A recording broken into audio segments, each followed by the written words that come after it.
All right, you guys. So to keep going with our class for today, you guys should have a better idea of how to write your narrative, moving your plot map onto your narrative.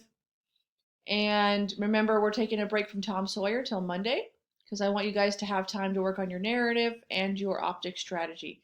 Remember, if you don't get to the optic strategy, it's not the end of the world. I would rather you turn in your narrative by midnight, okay? So on here, I just wanted to clarify a few things. I'm getting a lot of emails about how to do your optic strategy. So let's go over this for a second. So on here, don't forget on here, there's a couple of things you were supposed to complete. This is going to help you improve your writing, not just with your narratives, not just with anything, but all of it. When you use your senses, you're making people feel like we are right there with you in your head.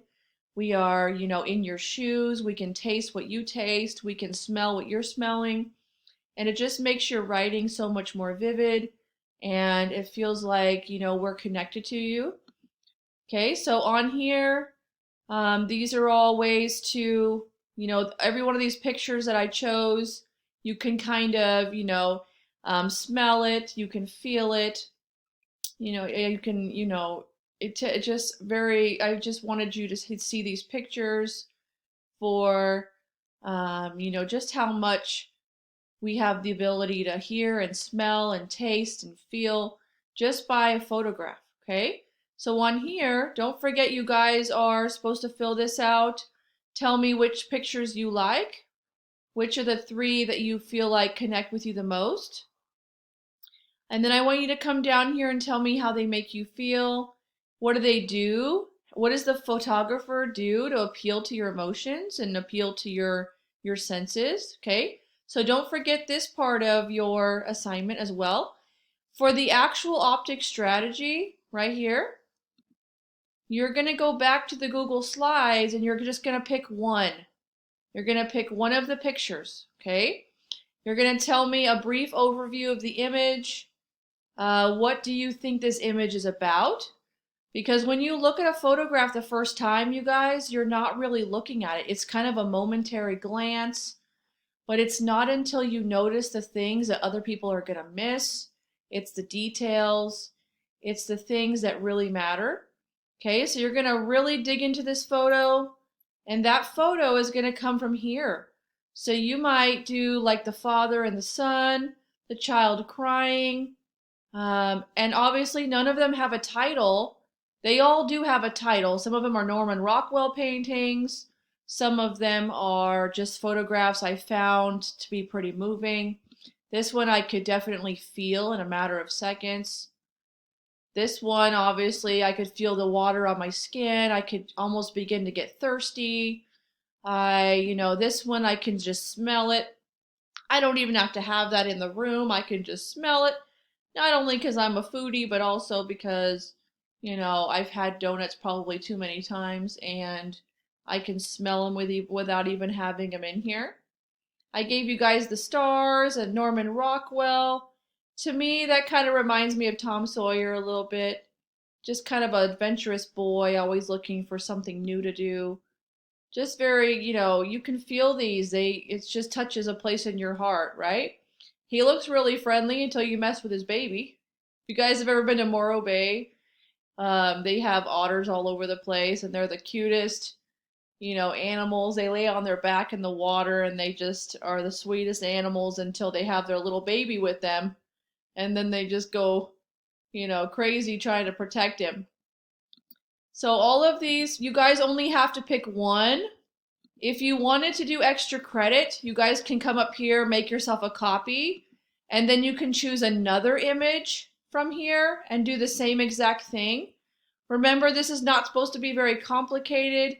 This is just my way of getting you to kind of dig deeper into writing and photographs and kind of capturing what other people miss, the really important parts. Excuse me, like Norman Rockwell was huge on symmetry. A lot of his paintings were exactly the same on one side as the other. Very specific textures he chose, the shading, the parts. Very much, he wanted to give it 100%, and he did. A lot of these don't have a title. So what I want you guys to do is come up with a creative title of your own. You might look at this one right here, or, any of these. Even the ones that do have a title. You can either Google them or you can just come up with a creative title of your own. And that creative title will go right here. So what is the overview of the image? I think this is an image about how our society thinks that men don't cry, but they do. Then you're going to look at all the parts. I might make a creative title. What are the relationships like in the picture?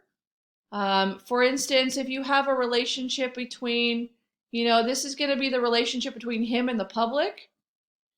This will be the relationship between himself and whatever he's struggling with internally, whatever he's going through, or he may be having a battle with someone off camera that we don't know. Okay, so those are going to be all the observations that someone's going to miss.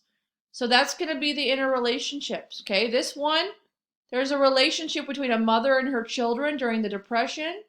You have an entire interrelationship of a family enjoying their Thanksgiving. There is a relationship between the water, the cup, and where it lands. There's a relationship right here between a dog and a boy. Okay? This one just might be a relationship with a photographer. So there's always a relationship going on. And then you're going to write a little paragraph about what you believe this whole picture means, what it means to you. Okay? This does not have to be very complicated, maybe a couple of bullet points. If you want to write sentences, that would be wonderful, but you don't have to. You can write bullet points on here. So this is what you're going to do. Don't forget, you guys have your narrative, rough draft, coming from your narrative plot map. Then you're going to take notes on your logical fallacies. And then you're going to come over, if you haven't already, 9 of you already finished, and you're going to fill out the one slide on here, and then you're going to pick one of the pictures from here and you're going to fill it out on here. Okay? So you have a very busy Friday, but that is what I wanted to make for you today. Don't forget, if you guys are going to turn in late work, I'm not saying no. I'm not being mean. I just want there to be less late work and more of the work being turned in on time. Remember that when you go to high school, some of your teachers are not going to take late work. They might even take a whole grade off if you turn in a day late. I am still taking your late work. I just want you to send me a little email. Miss James, this is late because I wasn't feeling well. Miss James, this was late because my mom made me go with her to the store. Okay? Just tell me a little reason why and I will still take your work. Okay? If you turn in your late work and I don't see an email, I'm going to be very hesitant to look at it. Okay? What I do want to tell you is you do have a lot to do. So you have your logical fallacy notes. You have your rough draft due at midnight. And your optic strategy, if you don't get to it because you're focusing on the rough draft, I am okay with that. Because the narrative rough draft should be your priority, okay? I hope you guys have a wonderful weekend. We should be back on Zoom on Monday. We're going to keep going with Chapter 4 of Tom Sawyer. And if you guys need anything at all, I'm always here for you. I am going to be starting to do tutoring after school and before school as well, if that works better for you.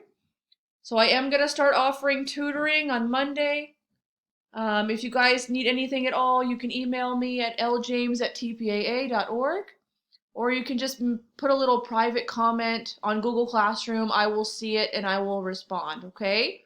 So you have a lot to do, and I hope you guys have a wonderful weekend. All right. Bye, guys.